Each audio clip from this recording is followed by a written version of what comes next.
All right, here we go. You got. Welcome to VladTV. What's up, big man?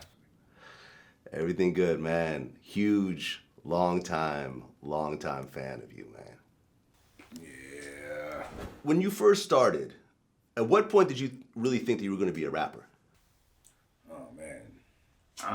Years ago, man. We was all kids.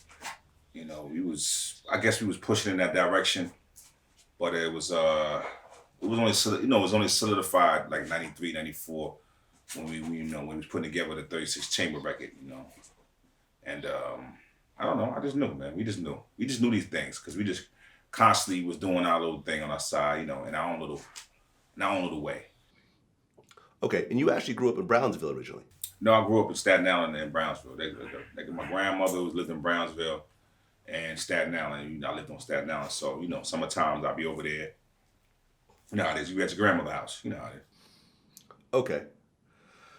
I mean, both of them were kind of very storied areas. And I guess Mike Tyson came out of Brownsville, and there was a situation between your mother and Mike Tyson at one point. Yeah, that's what my mother says, but it is what it is, man. He know what time it is, man. I can't really talk about it. If I see him, he gonna be laughing. So I guess you say that Mike Tyson ran up on your mom and took her earrings out of her ears? Yeah. And you were there? Yeah. Do you actually remember I was it being Mike Tyson? I was a baby, man. I was probably like about 9 years old, man. Okay. So you're bouncing around between Brownsville and Staten Island. And like, which of the Wu-Tang members were you closest to before the group actually formed like that? Oh, he was Paul Kill. Paul Kill was me, Ray, Meth, Kappa, and Deck. Okay. Because before Wu-Tang formed, RZA and GZA had already put out songs. Yeah, they put out records.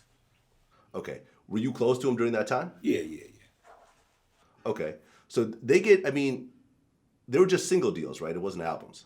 I think it was an album deal. I'm not for sure. I can't really remember, but I know he had We Love You Rakim and Just had Genius had a record. Genius had a record. Yeah. We had Words from the Genius. Right. Words from the Genius. Okay. So here you are, and you knew both these guys beforehand, right? Yeah. So you guys are all hustling, and then two of you go and get record deals. I mean, did you see this as potential for going big, or because it didn't quite work out that way, you didn't really see it as a big deal? Well, you know how it is. When you're young, you think everything's gonna be big.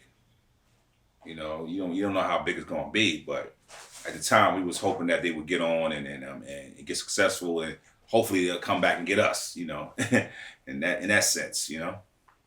Okay, so these two records come out, and it doesn't do what they expected it to do.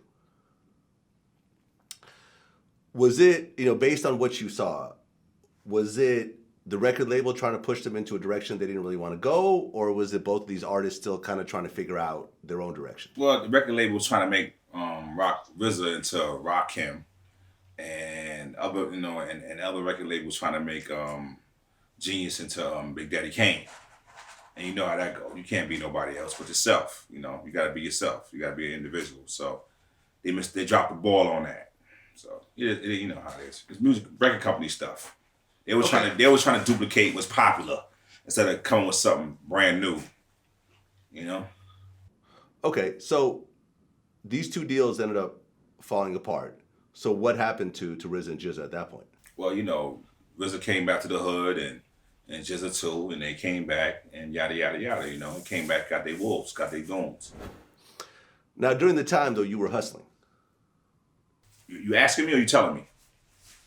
Well, I mean, I've seen your other interviews, so I guess I'm asking you, but I kind of already know the answer. Go ahead, yeah.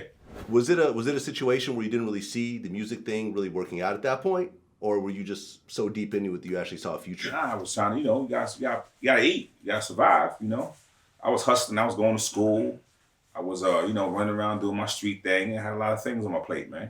I just was trying to make my situation better any which way I know how to.